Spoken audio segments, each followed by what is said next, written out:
Welcome back to another episode of Sustainability in the Sea, a podcast by ocean people for ocean people, hosted by me, Carissa Cabrera, and produced by FutureSwell.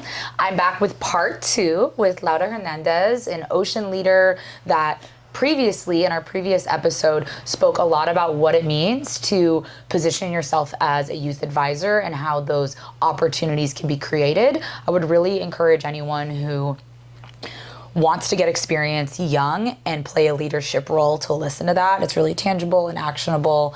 But truthfully, Laura's such a wealth of knowledge that we had to do a part 2 because she's been staying with me here in Hawaii at my house, and we've been having a lot of really meaningful conversations about what it means to sustain our work through a lifetime, because this is lifetime work. And it made me think a lot about my relationship with overworking and capitalism and burnout. And we talked a lot about Blue Mind. We got in the ocean every day. And I realized that for you guys on Sustainability in the Sea, the only really episode we have that touches on this topic was with Jay Nichols, Dr. Nichols of the Blue Mind Theory. And he's passed on as of last year, tragically. And so this important, essential topic for the movement has to be carried on, and it has to be carried on by those of us that were influenced by him, that learned from him, but also that, frankly, like, we have to sustain the movement. So that's what we're going to be talking about today. This episode, ideally, you will leave understanding what the indicators are that you might be burning out, how to cope with that burnout, what you should do, what tangible actions you should take, and then how to create more of a culture and environment accepting and nurturing solutions to burnout at the organizational level, which Laura has a lot of personal and professional experience with. So that's what we're going to be talking about today. Thank you for being here. I have no updates for you guys other than our FutureSwell Instagram is popping off, and if you're not already following, please follow, and that this podcast is a long-form tool for you to dive into the ocean conservation movement. So please send it to a friend, send it to your ocean buddy, and follow, because that's a metric that we use to show the importance of it. So thanks for being here. Welcome back to Sustainability and the Sea.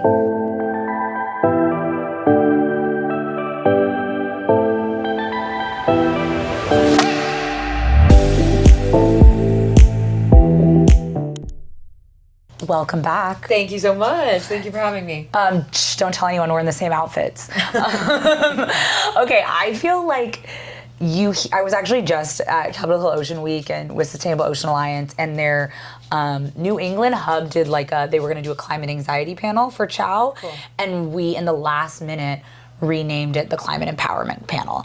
And it was a huge piece of the growing need for us to address climate anxiety, but also to understand that we're living in such a world that directly benefits overworking and output and all of these things that really capitalism is valued, and it's just like a recipe for burning out. Yeah, and it's an extractive system, and yes, it's really interesting because when you go back and you look at the origins of the extractive nature of the capitalist system, you also see the exploitation of labor, and it goes hand in hand. And if anyone's looked into ecofeminism, they talk about this a lot. Like, the overexploitation of women happens simultaneously with mass nature exploitation or eco-exploitation. Wow.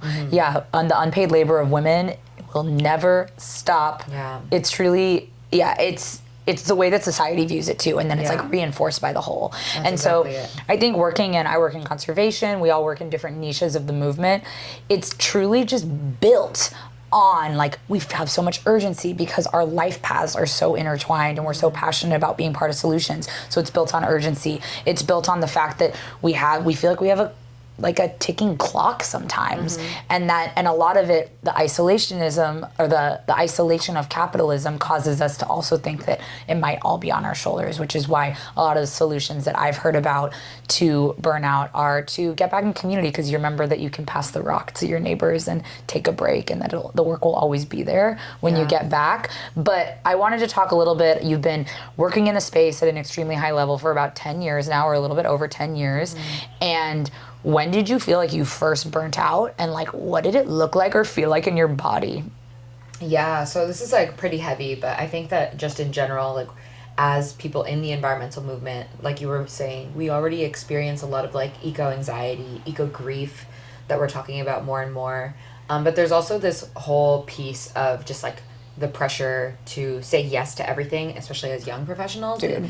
To say yes to every single opportunity. And it wasn't until recently that I started really looking at what does that look like and how is it affecting how I show up in those spaces.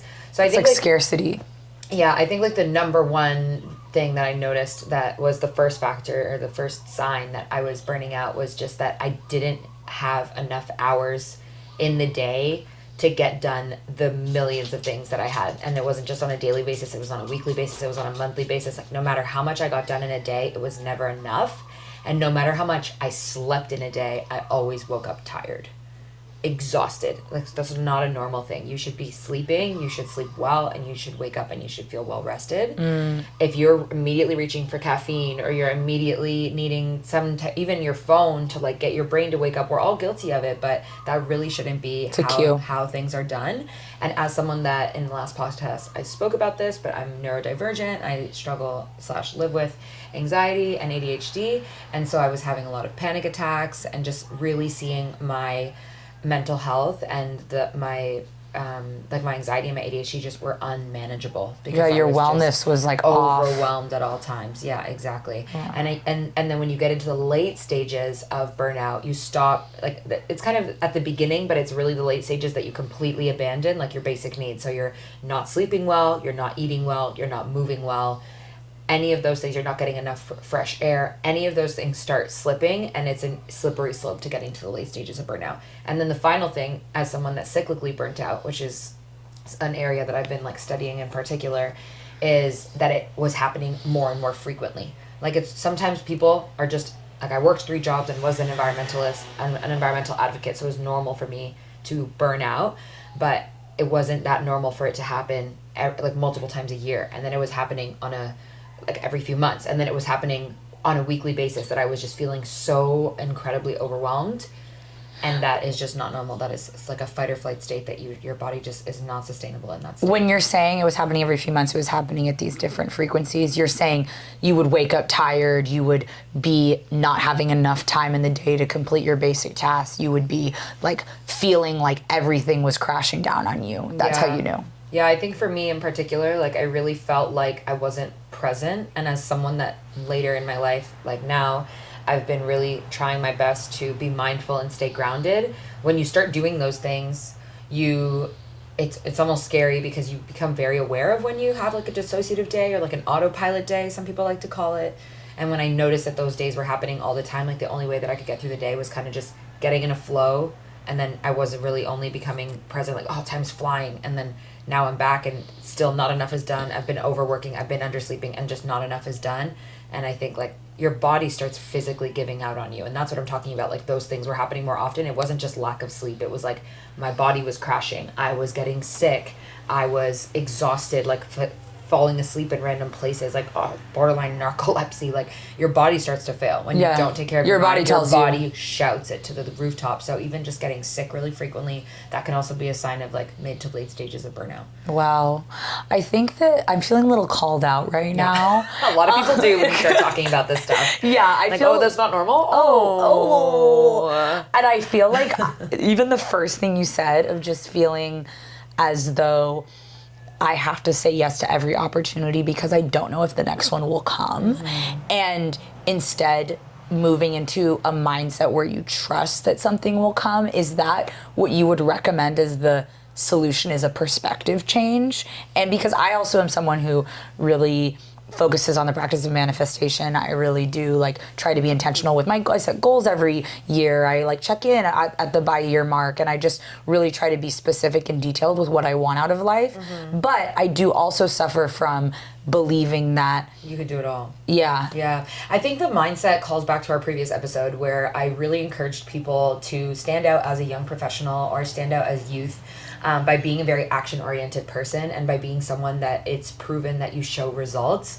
And I think that when you say yes to so many things, you end up dropping the ball on a few, and that's just what happens. And then you're tarnishing your relationship. You may not end a relationship because of that, but it definitely affects your relationship with that person that was counting on you, whether it's the people or the organizations behind them. So when you say yes to less things, you can show up more wholly. You can show up in your best. You could show your best. In your best way, well rested, deliver good results, and good results will inevitably, and I'm proof of it, bring good opportunities, good people, and the organizations that you really want to be working with. So that is the end of the story. It's not just that no opportunities will come, it's that the way to get those next opportunities is to do really well at what you have in front of you, instead of just taking them all on at the same time and then not being able to handle them well. And then you don't really get to put yourself in that fun, strategic, innovative mindset, because you're just in fight or flight all the time, which is not going to breed creativity whatsoever.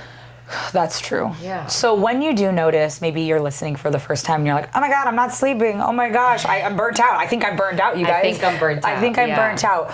What does that look like? Say, I know both of us are consultants, but say you work a full-time job, 40 hours a week for a singular organization. What steps do you start taking? Yeah, so there's two methods that I really like when you're noticing. So just to preface all of this, when we're talking about stages of burnout, there's 12 stages of burnout. There's a model that you can check online. There's early stages of burnout, which, like I said, are like the basic, like not meeting like your basic needs, or you're waking up tired or things like that. And some of the things you're dropping the ball on. Then there's like the mid stages of burnout. And then there's the late stages of burnout, where like your body starts giving in on you, like you're isolated from your family and friends, like all of these things. So the further down you are, the longer it takes you to recover from burnout. And then the further along you are, the more susceptible you are to burnout again more frequently. Because usually the further along is in the 12. When you're at 12, you're not just going to go to 1. You'll probably rest a little and then go to 6, or rest a little at 6 and you'll go to 4. So you have to constantly put in this work to rest and recover. And so these are the two pieces I'll talk about. The first one is the 7 types of rest. And then the second one is, which I'll talk about this one first actually, which is that we have two sides to our brain, right? Like we have the more like logical systems, like reasoning, kind of mathematical side of our brains, and then we have like a very beautiful, creative, design, innovative sides of our brain. Yeah. If you spend all day in an office doing analysis, one of the best ways to rest your mind and body is being able to do some creative release, a little painting, a little watercolor, doing some innovative work, anything that gets your mind like thinking and excited and like just strategizing. A little wine and sip night with your friends. Exactly. Yeah, exactly. Okay. Now, if you're the opposite, if you're like a creator and an artist in your day-to-day, then maybe you let that side rest and you focus on something that is more like step-by-step. So maybe something like, cooking for yourself and like following a very specific recipe. Instead of like, I'm just going to wing it and I need to come up with every single step of the way, you just have a cookbook that's telling you what to do. You get from A little baking. Yeah, a little baking night or something. You're able to do it. It's still something that aligns with you like creatively, but someone's telling you exactly what to do. You execute it. You get a nice... a nice snack that I've honestly never thought of it that way. That makes so much sense. It's almost like the left and right side of the brain. That's exactly it. It's the left and the right side of the brain, and it lets the sides of the brain rest that are being overworked, because a lot of us overwork one specific side of the brain, especially those of us that are products of capitalism, have been pigeonholed into the 9 to 5, and we're doing the exact same thing Monday to Friday, every single day. For some of us that have like work-life balance, some of us work 7 days a week. Some of us think about work 7 days a week. Consultants, a lot of the time, we're thinking 7 days a week. We're working at least a couple hours to 5 to 6 hours a day when we're going through these busy stretches. Which brings me to our next incredibly effective tool, which is that there are so many different types of rest. If you are sleeping and prioritizing sleep as your form of rest, and you're waking up and you are not feeling well rested, it's probably because there are other parts of rest in your life that you're not nurturing. So I don't know them, like all of them right off the top of my head, but for example, what would be an example? Physical rest is a really good example, which is the one that we just called to, sleeping. Whereas, and that's like, there's passive and active physical rest. So active physical rest is like actually moving your body. Like if you're sitting at a desk all day and you're mentally drained, Dude, if you go and you work out and you get like a really good walk in, it just like lets your mind rest. It gets your body engaged, your body's working, and then your body can also feel that exhaustion so that you can truly sleep better. So there's the active side and then there's the passive side. The passive side would be like sleeping, maybe like having more conscious breathing, like things like that. I was going to ask like, when I was working in policy, the legislative session's only half the year here. It's super technical. It's super hard on the brain. A lot of the time it can be a little bit defeating because you don't always get the outcome. And I'm like, it's so mentally demanding. And then I would like not even feel, motivated to move my body. But then when I did, I was just so much more holistically tired. And that sounds like what you're describing is like to embody your work. Mind, soul, and body can rest. Versus one of my best friends, she has a very physical job. She's a technician. She works in marine debris work. And I feel like she really like can handle a lot more of like technical reading or like I'm like, do not give me a nonfiction book. For example, when I'm doing heavy policy, I don't read. I just don't enjoy leisure reading because I don't want to go home and read after I've finished reading heavy documents all day. I'd rather go home and do like a movement session, yoga, go to a dance class, like something like that. Some other types of rest that are really neglected by most people that I'd love to share, we already talked about this one, but I'll talk about it more, is creative rest. So a lot of people, unless it's something that they can monetize, especially in these systems that we work in, if you can't monetize it and make it like some type of side hustle, they abandon a lot of things that made us really happy when we were really young. So one of the best things that you can do to rest and to kind of fill that soul cup, like fill that energy cup that you need, is going back to things that made you really happy when you were young. And some people are like, well, I used to paint, but I'm not good at it, so I stopped. Why? Who cares about being good at painting? Who cares at being good at it? It's going to nurture you. It's going to fill your cup. And also it calls back to some of that inner child work that's really fun to do, where you just feel this giddiness that really only comes from like nurturing your inner child. So that's really beautiful. And a lot of people have just given up on creativity in general because they feel like I'm not good at it, or I'm not a professional in that space, so I shouldn't be doing it. And that's just simply not true. Another one that's so important for our generation is sensory rest. A lot of people will rest by watching TV. They'll rest by scrolling on TikTok. They'll rest by what's like another one? No, that's it. Those are the two ones. Like those are the two. I mean, those are like the main ones, yeah. But it's like this fake dopamine that you're giving your brain to be able to rest. And I understand the couch rot is inevitable. We all love it. We all need it sometimes. But there are it's really, really important. Like even for me, for example, like going to a walk. Yeah, like going to a walk, but like don't put music in, because that's something that's sensory. Like one of the best things that you can do, that one of my friends, okay, so story time. One of my friends one time, she just looks at me and she goes, "Do you ever just like sit in your room?" And I was like, listening to music? And she's like, "No, like in silence." And I was like, who does that? That's so weird. Just sitting there doing nothing, like no activity. You're not like crafting. She's like, no. Stop putting a stimulus into this situation. Just be. And I was like, no, not really. And I was like, okay, I meditate. Like, no, not even focusing on like the mindfulness of it all, just being. I was like, oh, no, I really don't do that. And I laughed in her face at the time, and I was like, who does that? And walked away. But as I've gotten like older and have gotten more into this like well-being work and like radical rest work, I think that it's just so crazy that it is actually really important. Like being able to do activities without music on at all times, being able to like like for example, sometimes I like to like watch TV and be scrolling on my phone. Like I do it, both of them, because I love the overstimulousness. Like we're addicted to stimulation. So really sitting in like a room with low lighting or no lighting, with no music on, like no sounds of the ocean, no, just like taking in that moment of the present and just like being in that moment. Like even when you're at work and you're working on a document and it's been a lot of hours, give yourself a second to go into it. I do this all the time, hack for my corporate girlies. When I'm at the office, I will book myself a meeting room. I will turn the light. I will get in. I will lock that door. I will turn off the lights of the room. I will literally get upside down because I just need all the blood to rush away from my feet and like just into my head. And I will literally get upside down and I will sit in there and just let myself like chill and sit. I won't really talk. I won't play music. I'll just I'll kick off my heels. I'll like sit on the floor and I'll just chill there for 20 to 30 minutes. Okay, wait, all of what you're describing right now, which as my break, because I'm on break, because I follow obviously protocol at work and everything. Obviously.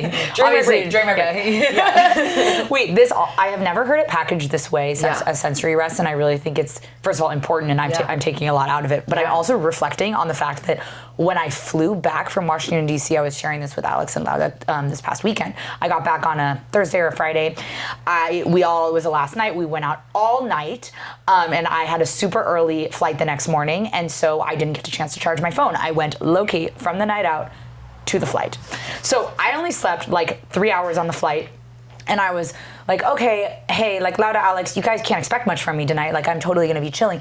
And because my phone was dead and I was on an 11-hour flight, I had no sensory stimulation the entire flight.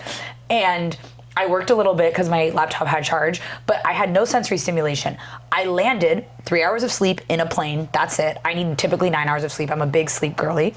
And I had like a full ass day. And we like did a bunch.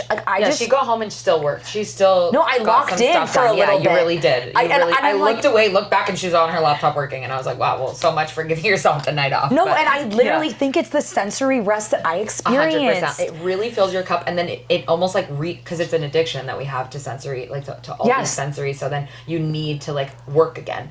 So it's like a little bit of like a hack. The last one I want to talk about is we've talked about body, we've talked about mind. Let's talk about soul, because it is really important. You want to rest your mind, body, and soul. And so one of the things that we also neglect very heavily is spiritual rest. And whether you're a religious person or you're an atheist or however you want to identify in this moment, I'm talking about just filling your soul. So there are more like faith-based ways to do this, like prayer and whatever it is that you need. But there's also just really simple ways like journaling or just like having a moment where, and it calls back to the creative rest, like just doodling and kind of doing like what your heart's content and just getting your thoughts down on paper, your feelings down on paper, or even just like labeling some of the feelings that you're going through.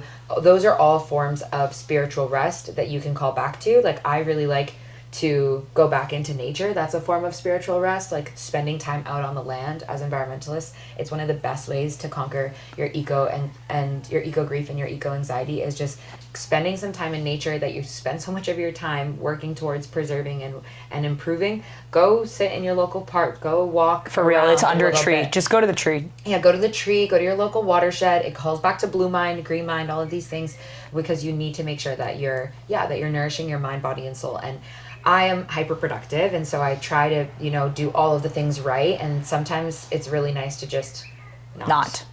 Yeah, and even though, like, for example, journaling is really important for me because it's so incredibly frustrating as a neurodivergent person whose brain goes 1,000 miles a minute to have to think the speed that you can write. That's honestly why I don't journal. Yes, because it's so frustrating that you can't It's so slow. Yes, exactly, but it forces you into this slowness where you literally can only process what it is that you're writing. And it wasn't until like this trip really that I came to realize that I also get frustrated journaling because of this exact reason. I'm like, I should just be typing right now because my typing speed is like 100 words per minute or something. Wait, that's what I do. I type journal. Yeah, which I think does help when you really need to get it all out, because sometimes I'm like insomniac, can't sleep, and I literally will like just sit there and just get it out on like typing on my phone because it's just fast. But I do think like good old pen and paper and writing things down is a really good way to like slow down and really just process your thoughts a little bit.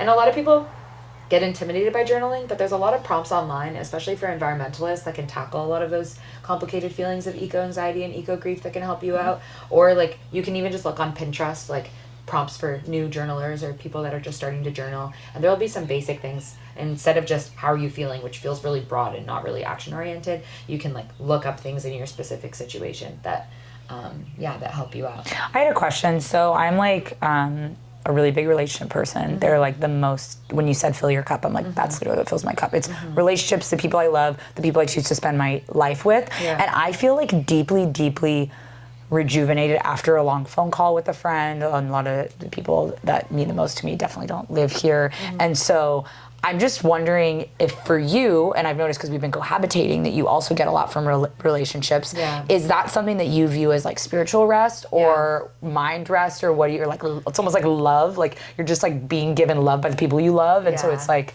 how do you view that? Yeah, so I think this goes like outside of the 7 forms of rest, because I think I'm a quality time love language girly. And so I find that like doing these forms of rest and like kind of habit stacking them with someone else that I love is like my favorite way to do it, because if I see that they're resting, it fills my cup even more. Like it's almost filling my cup that they're resting. It doesn't even matter that I'm resting, but I'm resting at the same time as them, which is really nice. I think this goes outside of the 7 types of rest, because it really is this, which is really what my spin on this anti-burnout work and collective work, or anti-burnout work and rest work, because shout out Nap Ministry, they do rest as a form of resistance, and they've been doing a lot of work on this. Like this is not, this is like a movement that's now coming up. But it's this idea that it's not about the individual. So in North America, we have like all of this pressure to be fully sufficient, like financially and emotionally and physically and all of these things, and then you're deserving of love, and then you're deserving of going outside and playing with your friends, then you're deserving of community. And then it's just the opposite. You learn to love yourself, and you learn to see all these beautiful traits in life and have hope again through your community and through your people. So yes, individual rest is important, and taking ownership of that is important, but it's part of a greater piece of taking care of the collective, because to take care of yourself is to take care of the collective, but also to let the collective take care of you is a form of self-love. And when it comes to these high achieving environmentalists, a lot of the time, and I'm sure you can relate to this, it's really hard to let people do things for you and almost even admit to other people in your life, because it's a form of admitting it to yourself that like you're not okay and you need some rest. You need help. You need a little bit of help, you know? So this is really important, because spending quality time with your people is important, but I'm talking about like when you're really not able to meet like those basic needs, or you're not able to genuinely build rest into your schedule, because that's literally what I have to do. I have to schedule blocks of rest in my calendar, or else it just doesn't get done. It doesn't get done. I will make sure that I have someone that's like holding me accountable to that. So I'll either have another friend. Yeah, I'll have a friend that's like really high achieving and be like, hey, this month I really want to make sure that I'm going to do that. Like I'm going to do this form of rest. Do you want to like body double? Like, do you want to be together and do it together? Or can I just like make sure that can you make sure that you text me that day to like encourage me to do it or something like that? Yeah. But I think the most important thing about this is knowing what your needs are, because just like love languages, which we talked about, everyone likes to be cared for differently. Everyone has different things that they struggle with the most, and that's not the same for every single person. So as an individual, to help the collective take care of us, it's really important to know what those needs are and reflect about them when you're okay, not when you're defeated. If you're defeated, you can't think about what you want. You're like, don't even talk to me, blah, blah, blah, blah. It's too overwhelming. So you have to think about these things when you're in a good place, when you're in a chill place, when you're in a resting place. You say, what's making me so full right now, or so happy right now? Or what am I, even now when I'm good, struggling with, that when I'm really not okay, or when I'm not okay, because let's hope that we don't get to the really not okay, when I'm not doing so hot, I know that these are things that I can have people do for me. And this is the trickiest one, reaching out in those times of need to actually vocalize those things to your people, because that's what being in community is. We can't expect people to read our minds. It's a beautiful thing when it does happen. It's a radical feeling of love when someone does something without you having to ask for it. But we need to drop this whole, if I ask for it, then it's not sincere, or if I ask, no. We need to meet our needs, and our people aren't mind readers. Everyone has everything going on. So don't be shy to let someone know, hey, or even be extra cautious about it. Hey, do you have capacity to help me out this month? Because I know it's going to be a really busy month.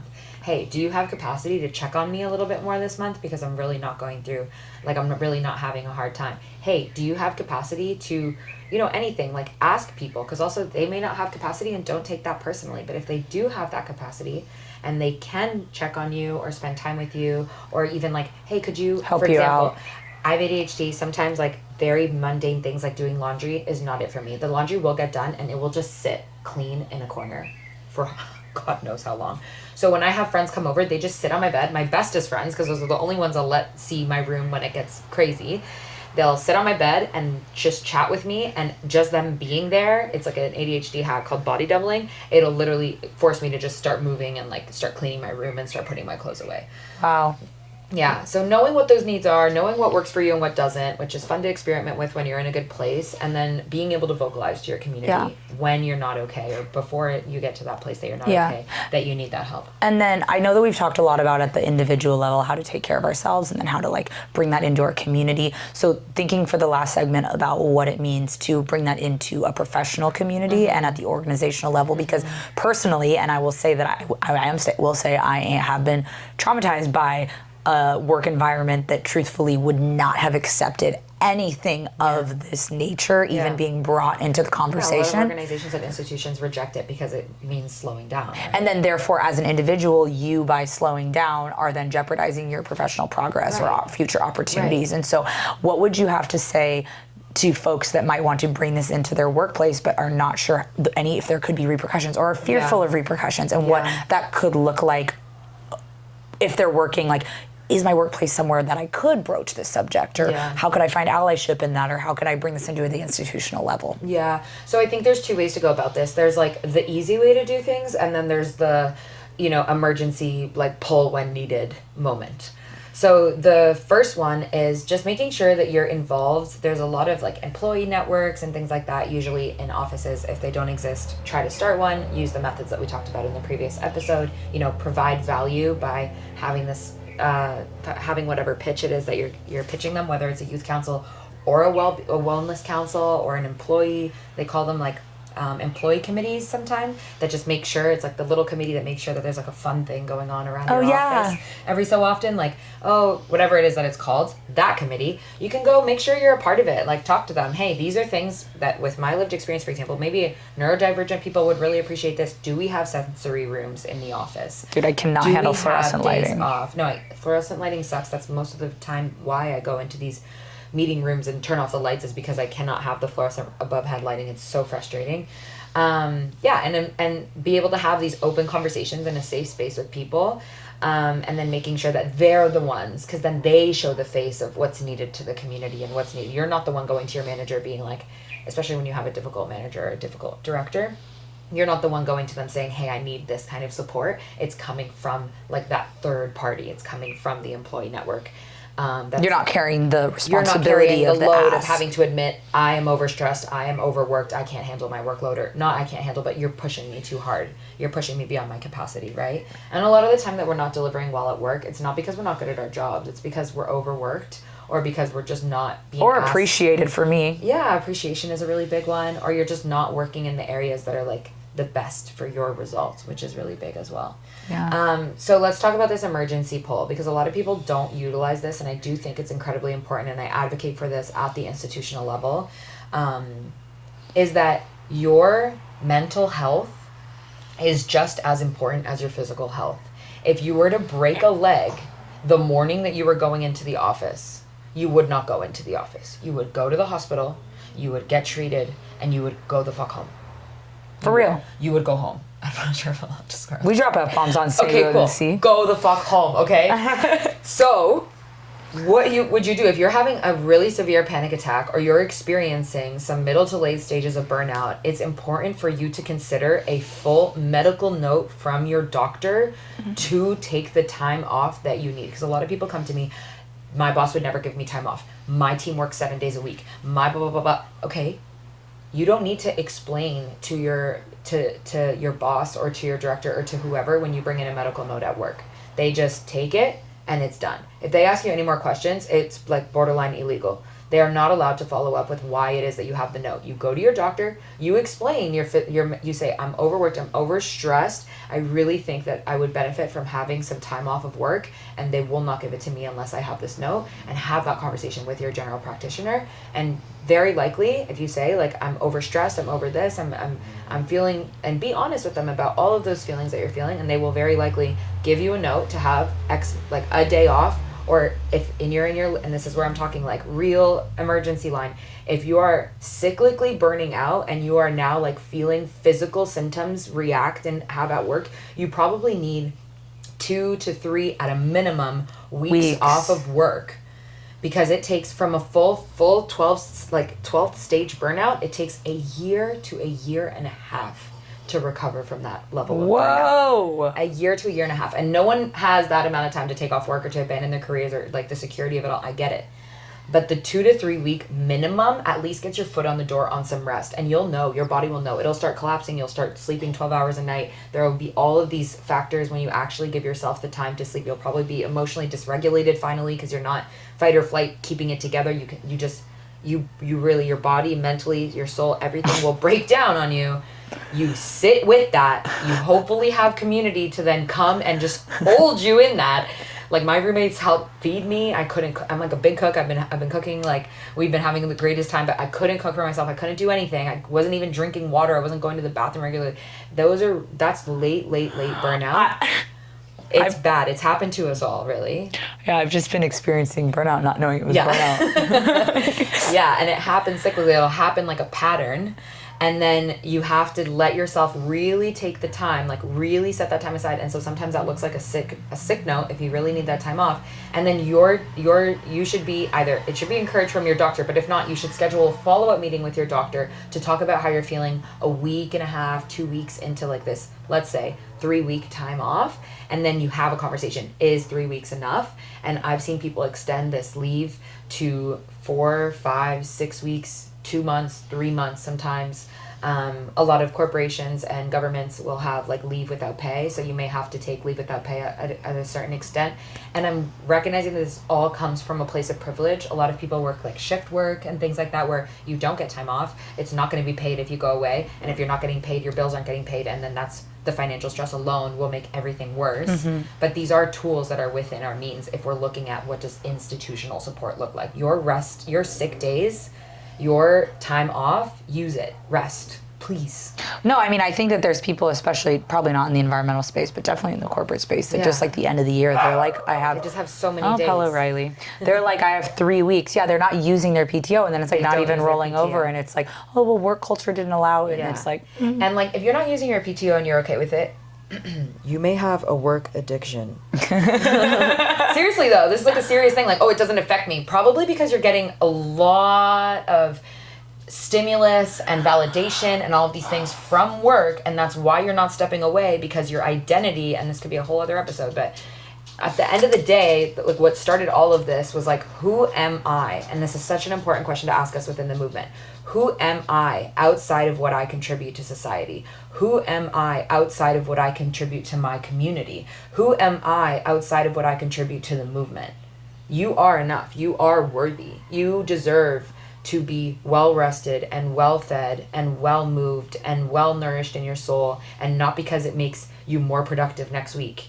It's just because we only have this one life. We deserve that. We have these beautiful bodies that we should be taking care of, and we have this beautiful environment that we should be taking care of as well. So we pour, a lot of us environmentalists, we pull so much of our energy into taking care of the environment and of our communities, and we somehow neglect ourselves. And the best model that I've seen to validate for myself that my self-worth and my rest is important is because individuals are a part of the greater collective. So to care for yourself is to care for the collective, to care for your needs, to know your needs and know how to vocalize those needs to your community is to care for the collective, because it's to equip them with how they can support you when you do that all the time for your friends in your community. You do. I know you do. I'm looking right at Chris. I'm like... Side eye. This whole episode is a direct call out to me. I'm thinking about... But me too. Like, I'm coming off of like... So I've been coming off of like 8 months of travel. I took like a little sabbatical because I was cyclically burning out. And I said... You needed the year. I was calling my doctor. I was calling my therapist. What do? I need coping mechanisms.